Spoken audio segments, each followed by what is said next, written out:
To begin with, if you're working within your own personal vault and you haven't got these installed already, the first thing we want to do is go to the bottom left of your settings, go to community plugins, and then we want to browse or turn off the restricted mode if you have that turned on. And then we're going to go ahead and find MetaBind, which is along here, which does also require data view. And then we also want to go ahead and find QuickAdd, which you'll find just here. You're going to click on both of these and then you'll click the install button and then we'll be good to go from there. So if we're looking to make templates with both QuickAdd and also MetaBind, what we want to do is first make a template that we want to use. So I've gone ahead and made one here, which is just copying from my literature template just as a placeholder. So we're calling this one the magic item template. And we want to put it over here on the right hand side with all of our various other buttons for our templates. But how do we do that? So how we do that is simple. If we go to the bottom left, we go to our settings, we want to go down to our QuickAdd. And from here, we can go ahead and name something. So for example, we'll call this new magic item. And we'll do a add choice for a template. So it goes ahead and adds this new option here to our list. If you're using my template vault, you'll have a bunch of options here already.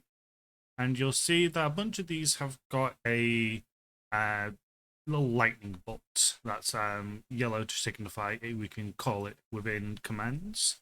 We want to go ahead and enable that. And then you can also use these 3 lines here to reorganize. So we're going to bring this onto this list here just to keep things a little bit more neat. And then we want to go into the settings here.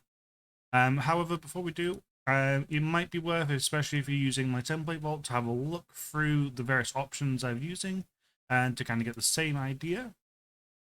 But now I'm just going to jump in. So first of all, we want to be looking for the template path. So for this, we want to be looking for the actual template we want to use. So for my example, we're going to be using the template magic item. And then from here, we have the file name format. So we can use a lot of different things for this. I recommend checking the documentation for all the options you have access to. As you can see, if I do this, you can see a bunch of examples already. However, the one I want is this value. Because what this value allows us to do is when we actually select it and start making this note, it'll prompt us to type in a name, which is going to be very handy for us so we can actually name it what we want. And then we want to create this in a folder. So we're going to click that and it'll give us this prompt here where we can go ahead and add it to a new one. And we can also do a choose folder when creating a new note if we want to have various places where this could go into. But we want it in just one place. So we're going to go ahead and look for now, I'm just going to put this in literature because I don't actually have a folder for this. But you'd put this in magic items or items depending on or whatever you're making. From there, we just want to click the add button, just to lock that in and just say that's the one we want to use. And then you can include subfolders. So I do use this for some of them. So if I'm using session notes, maybe I want to have it for one party, but not the other. You can also have the create in the same folder as active file. So if you're working on something, you can go ahead and make another one, which is whatever you're working in at that moment. I haven't had a use for that, but you might want to do that. Append link.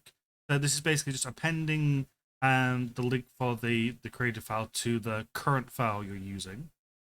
And you've also got the set default if file already exists. You can go ahead and increment it. So do a magic item 1, 2, 3, 4, etc. But I'm not going to worry about that too much. However, what I want to do is I want to do this open here and just keep that as default. You can split this if you want, but I tend not to. And then I also have the new focus pane. So we focus on it if we've made it, because we probably want to start working on that straight away. But that's all we need to do for that. So we're going to close this off now. And then the second thing we need to do is go to MetaBind. And next time we want to go to the buttons template and go to edit templates. So as you can see here, using my vault, we have a bunch of them already being made. If you want to, you can go ahead and have a look through the ones that I've already made through here and kind of see how I've done it. And this is exactly the same I'm going to be doing mine as well. So we're going to add a new template. And then we're going to go ahead and edit it. And for this one, we're going to use and title this button as a new magic item. And you can see that being changed down in the bottom left here. I like to use the primary. You can do CSS classes if you want. You can also do tooltips if you'd like, but I don't really mess around with those. And then the ID, this is going to be what we actually put in the markdown in just a moment. So we're going to do new magic item. And then you can make this hidden if you want, but we don't need to worry about that too much. And then the command. So this is where the quick add comes in, so we can actually call the command that we want. So we want to be searching for that new magic item quick add that we just made. From there, we can submit, and that's all done, and then we'll save. And then that's all there is to it for that. So all we do now is come over into our buttons tab, click on it, Control E, so we can go to edit. And then I'm just going to take the letters here just so we have one to work from. But it's just that button, then the square brackets, and then instead of the new letter, we want to do new magic item. Then if we close off and then click this and then do item test, click OK, you'll see it makes that new item, uses that template we were using, and it's gone ahead and put it into the campaign and literature folder.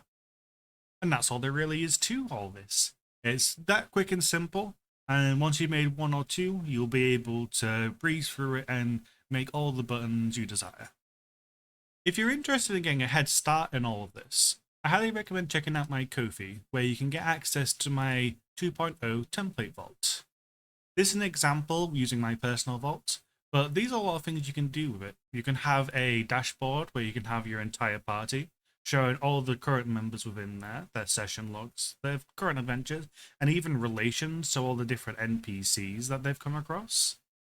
You can also come ahead and find something like your settlements, such as Onyxdale, for example, where you can actually have a list of all the current NPCs that are within that location, as well as organizations and other shops, services, and other points of interest that are currently within this town. As well as a bunch of other things such as your service requests, your letters, your books and literature. You also have districts, counties, and even the world geography. This vault makes it super easy for you, so you can start linking your notes and making your vault look nice and getting the functionality, and focus more on just writing your notes and working towards getting your campaign as good as it can be for your players so you can just run the game. But hope you guys enjoyed, and I'll catch you in the next one. I'll see you for now. Bye!